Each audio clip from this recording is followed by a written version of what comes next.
This is Josh Hart here for Seconds Out. Pleasure to be joined by Dillian White here at York Hall. Dean, we've just seen a ruthless knockout from Denzel Bentley. What did you make of that? It was a good win. You right? Yes, my man. Yeah, great win by Denzel. You know, Denzel, to me, I don't know, he started a little bit slow. Maybe he was having a look to see what was happening. He didn't look like he had any perspiration, any sweat. But, you know, emphatic stoppage, great. When he gets people hurt, he knows how to close the show. And that's what we saw tonight. And I mean, it was interesting. Osaze throws a lot of shots. He throws a lot of volume. And he was trying to catch Denzel. But Denzel waited, he was patient and caught him while he was opening. And what more can we say? You know, look, that's another emphatic win. He got Diggum. And he's slowly on momentum coming back. I think the rematch with Heaney may be on the cards. I think he should go back and revisit that. I don't know if Denzel was at the races that night. You know what I mean? So let's see. Hopefully they can run that back, and that's something to look forward to so he can get redemption off that loss. I don't want to take up too much time, so I want to dive straight into the big topics. It's just under 5 weeks away now until we see Anthony Joshua versus Daniel Dubois. You can see all the banners around the arena tonight. Who do you see coming out on top between those two? I'm going to be rooting for Anthony Joshua. I do like Daniel Dubois. I think anything can happen in this, you know what I mean? Don Charles, my guy. Daniel's a nice, humble young man who's on a tremendous run right now. But I think experience, the talent, the speed, those are, you know, boxing IQ, and just going, just the cuter boxer is Anthony Joshua. But to say that Daniel's on a phenomenal run, he's beat a lot of good guys recently, Miller, Hrgovic and stuff. But like I've been saying to everyone, if Daniel gets caught in those early rounds like he did against Hrgovic, I don't see him getting out of them between 1 and 4.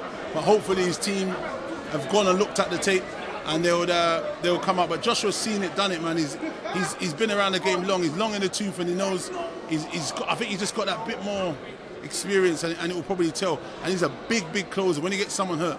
And we'll see come September the 21st. But I wish both guys the best of luck. I spoke to Andy Clark on Zoom last night, and we were debating the fight between Anthony Joshua and Daniel Dubois. And he said, you know, there's all this talk of what Dubois needs to do, but what would happen to Anthony Joshua if someone is to stick it on him? We've not seen anyone stick it on him in a while.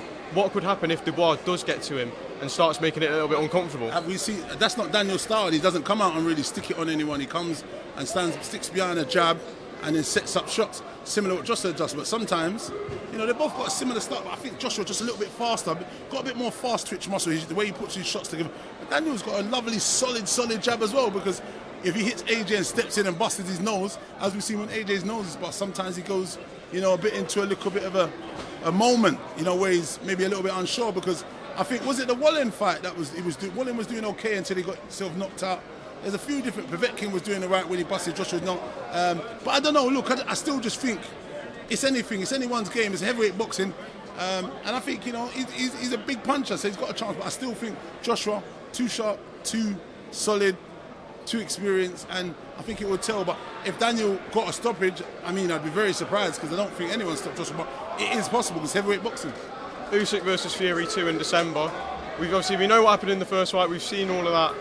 What does Fury need to change heading into a rematch to defeat Usyk? Fury needs to try and push the smaller man back, hold the centre a little bit more, try and, you know, old man him, big man him, I should say. Use his size and try and press him back. And stop maybe, you know, the tricks and all that. Listen, close up shot, get the job done, and get a good solid win, man. Because, listen, that guy is a serious operator, as we see. Clean up the cruiserweight division, clean up the heavyweight division. He's not a guy you mess around. Tyson Fury had him hurt a couple of times. Fucked around, backed up, hands behind back, all them games. That's not the man to play the games with. You know what I mean? Now he's been in there and seen it. I don't know. It's going to be an interesting fight, but, you know, look, that's a smaller man, pushed him back and burst Tyson Fury's pipes, and he got tired, and that's why he got caught on the ropes with that shot. But Tyson Fury managed to recover and got out of that round. We respect him, and I'm going to be hoping, praying that he gets to win, man. We got to get him to win, and then we want to see the fight with Anthony Joshua and Tyson Fury, man. Bring those belts back home, motherfucker. If Fury is to lose, do you reckon there's any potential that we could see him retire? Maybe he might, because obviously he's done everything. He's made all the money in the sport already, but I'd still like to see him fight against Anthony Joshua, because that means that same man beat both guys twice.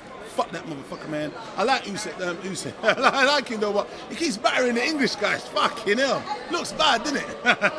Just quickly, is there any update on Dillian White? We know, Ed, when I spoke to Eddie Hearn a few weeks ago, he said that Dillian White wants to fight in September. He wants to get in this mix. September, October. So yeah, those are the dates. What same I've hearing, from people. But yeah, I don't know. He's got to work out where he's going to be and who's going to give him that opportunity.